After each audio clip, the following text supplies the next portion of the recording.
வணக்கம். புதுச்சேரியை சித்தர்களின் உறைவிடம் என்று சொல்லலாம். அங்கு எந்த பகுதிக்கு சென்றாலும் சித்தர்களின் ஜீவசமாதியை பார்க்க முடியும். மிக குறுகிய நிலப்பரப்பளவு கொண்ட புதுச்சேரியில் அநேக சித்தர்கள் ஜீவசமாதிகளில் அருள் ஒளி வீசிக்கொண்டிருக்கிறார்கள். இவர்கள் ஒவ்வொரு விதமான சித்தாடல்கள் புரிந்து மக்களை வியக்க வைத்தனர். ஏழை எளியவர்களுக்கு தேவையானவற்றை கொடுத்தனர். அந்த வகையில் புதுவை வைத்திக்குப்பம் பகுதியில் வசித்த ஸ்ரீ அக்கா பரதேசி சுவாமிகள் தனித்துவம் கொண்டவர். இந்த காணொளியை முழுமையாக பாருங்கள். அப்பொழுதுதான் அவருடைய மகத்துவத்தை புரிந்து கொள்ள முடியும். ஒரு சமயம் சிதம்பரத்தில் உள்ள ஒரு தெருவில் நின்றபடி இளைஞன் ஒருவன் பிச்சை எடுத்து கொண்டிருந்தான். அக்கா காசு தாங்க, அக்கா காசு தாங்க என்று கையேந்தி கேட்டான். வயதான பெண்மணி ஒருவரிடமும் பிச்சை கேட்டான். பிச்சை போட மறுத்த அவர், நல்ல வாட்ட சாட்டமாக இருக்கிறாயே, ஏதாவது வேலை செய்து சாப்பிட வேண்டியதானே, ஏன் இப்படி பிச்சை எடுக்கிறாய் என்றார். அதற்கு அவன், வேலை பார்க்க நான் தயாராக இருக்கிறேன், ஆனால் எனக்கு யார் வேலை தருவார்கள் என்று திருப்பி கேட்டான்.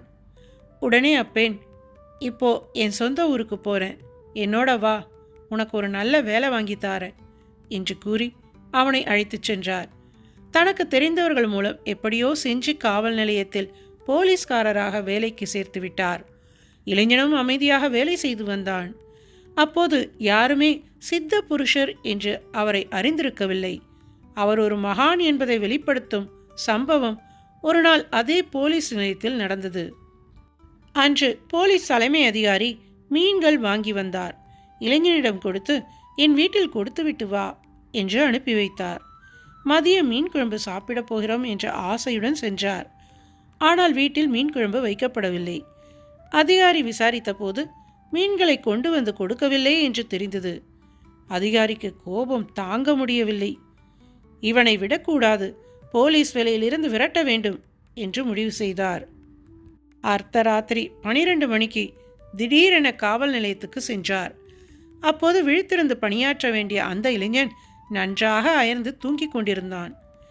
இதை காரணமாக வைத்து வேலையிலிருந்து நீக்க திட்டமிட்டார். மறுநாள் காலையில் காவல் நிலையத்துக்கு வந்த அதிகாரி அவனை அழைத்து, நேற்று ராத்திரி டியூட்டியில் இருக்கும்போது ஏன் தூங்கினாய் என்று கேட்டார். அதற்கு, நான் தூங்கவில்லையே, நீங்கள் வந்தபோது இங்குதானே இருந்தேன் என்றான்.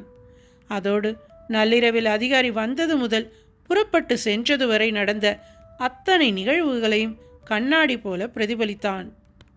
ஐயா, நீங்கள் புறப்படும்போது கூட உங்கள் பைக் ஸ்டார்ட் ஆகலை, நீங்கள் மிதின்னு மிதித்த பிறகுதானே ஸ்டார்ட் ஆச்சு என்றான். போலீஸ் அதிகாரிக்கு ஆச்சரியமாக இருந்தது. நாம் வரும்போது இவன் தூங்கிக் கொண்டுதானே இருந்தான், பிறகு எப்படி நடந்ததையெல்லாம் துல்லியமாக சொல்கிறான் என்று தவித்தார். பிறகு, சரி, நேற்று நான் வாங்கி கொடுத்த மீன்களை என் வீட்டில் ஏன் கொடுக்கவில்லை என்றார். அதற்கு, நான் மீன்களை கொடுத்து விட்டேனே, வேண்டுமானால் அந்த மீன்களை வாங்கி வந்து காட்டட்டுமா என கேட்டான். அதிகாரிக்கு குழப்பமாகிவிட்டது. சரி, போய் வாங்கிட்டு வா பார்க்கலாம் என்றார். விறுவிறுவென புறப்பட்டு சென்றவன் சில நிமிடங்களில் திரும்பி வந்தான். அவன் கைகளில் நேற்று கொடுத்த மீன்கள் அப்படியே இருந்தன. இந்தாங்க சார், நீங்கள் வாங்கி கொடுத்த மீன் என்று கொடுத்தான். அதிகாரி ஆச்சரியத்தின் உச்சத்தில் இருந்தார். என்றாலும் அதை வெளிக்காட்டி கொள்ளாமல், இப்ப மீன்கள் கெட்டு போயிருக்குமே, எப்படி சாப்பிட முடியும் என்றபடி ஆத்திரத்தில் மீன்களை துண்டு துண்டாக வெட்டி போட்டு விட்டார். உடனே இளைஞன், ஐயா, மீன்கள் கெடவில்லை, இதோ பாருங்க என்றான் இயல்பாக. மறுவினாடி மீன்கள் உயிர் பெற்று துள்ளி குதித்தன. அதிகாரி அதிர்ச்சியில் உறைந்து போனார். இளைஞனோ, இங்கே என் வேலை முடிந்துவிட்டது என்று சொல்லியபடி போலீஸ் உடையை கழற்றி கொடுத்துவிட்டு செஞ்சியிலிருந்தே வெளியேறிவிட்டார். அதன் பிறகே அவர் ஒரு சித்தர் என்பதை போலீஸ் அதிகாரி உணர்ந்தார். இளைஞனை தேடி அலைந்தார். நீண்ட தேடலுக்கு பிறகு புதுச்சேரியில் இருப்பது தெரிந்தது. அவன் யார் என்ற விவரங்களும் கிடைத்தன. அந்த இளைஞன் இலங்கையை சேர்ந்தவன். ஈழத்தமிழர்களின் கலாச்சார தலைநகரான யாழ்ப்பாணத்தில் உள்ள வார்கோவிடை பகுதியில் புகழ்பெற்ற கோடீஸ்வரர் ஒருவரின் மகனாக பிறந்தான். அவனது இயற்பெயர் மாசிலாமணி. சிலர் அவனை கண்ணையன் என்றும் அழைத்தது உண்டு.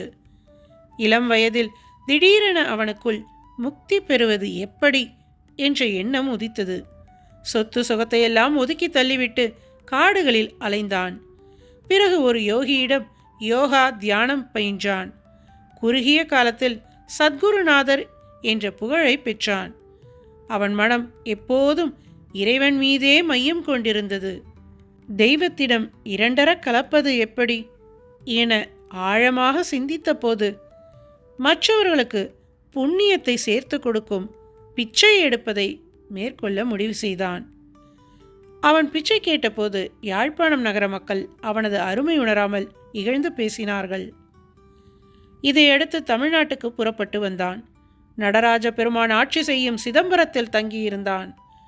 நடராஜரையும் திருமூலரையும் கண்டு பேரானந்தம் பெற்றவன் அங்கு வருவோர் போவோரிடம் பிச்சை எடுத்து உண்டான். பிறகுதான் சிதம்பரத்திலிருந்து செஞ்சி சென்று போலீஸ் வேலை பார்த்து கூடவே அற்புதங்கள் நிகழ்த்திவிட்டு புதுச்சேரிக்கு வந்து சேர்ந்தான்.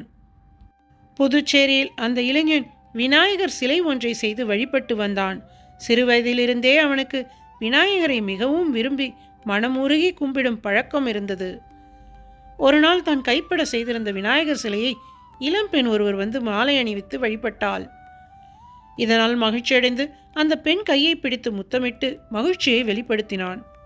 ஆனால் அவளோ, உன் சகோதரி போல இருக்கும் என்னிடம் இப்படி நடந்து கொள்ளலாமா என்றாள். இதனால் மனம் வருந்தினான். செய்த தவறை உணர்ந்தான். அதன் பிறகு தன்னை சந்திக்கும் எல்லா பெண்களையும் அக்கா என்றே அழைத்தான். இதனால் நாளடைவில் புதுச்சேரி மக்கள் அவரை அக்கா சாமிகள் என அழைக்கத் தொடங்கினார்கள். புதுச்சேரி மக்கள் கண்ணெதிரில் ஏராளமான அற்புதங்களை நடத்தி காட்டினார். குறிப்பாக ஏழைகளின் நோய்களை தீர்த்து பிரமிக்க வைத்தார். தங்கள் வீட்டில் வந்து சாப்பிட மாட்டாரா என்று மக்கள் ஏங்கும் அளவுக்கு அவரது புகழ் பரவியது. இப்படி எத்தனையோ அற்புதங்கள் நிகழ்த்திய அக்கா சாமிகள் 1872 ஆண்டு ஜூன் மாதம் முக்தியடைந்தார். கடைசி மூச்சு வரை வீடுகளில் பிச்சை எடுத்தே சாப்பிட்ட அவருக்கு வாழைக்குளம் அருகே உள்ள குதிரை குளத்தில் ஜீவசமாதி கட்டப்பட்டுள்ளது. அதை அக்காசாமி மடம் என்கிறார்கள் புதுச்சேரி மக்கள். ஒவ்வொரு ஆண்டும் ஜூன் மாதம் குரு பூஜை நடத்தப்படுகிறது. அங்கு அக்காசாமி சீடரான நாராயண பரதேசிக்கும் ஜீவசமாதி உள்ளது. அவர்களது அருள் மழை தினம் தினம் பொழிகிறது. புதுச்சேரிக்கு போகும்போது மறக்காமல் அக்காசாமியையும் அவரது சீடரையும் தரிசனம் செய்யுங்கள். அற்புதம் நடப்பதை பார்ப்பீர்கள். ஓம் நம சிவாய.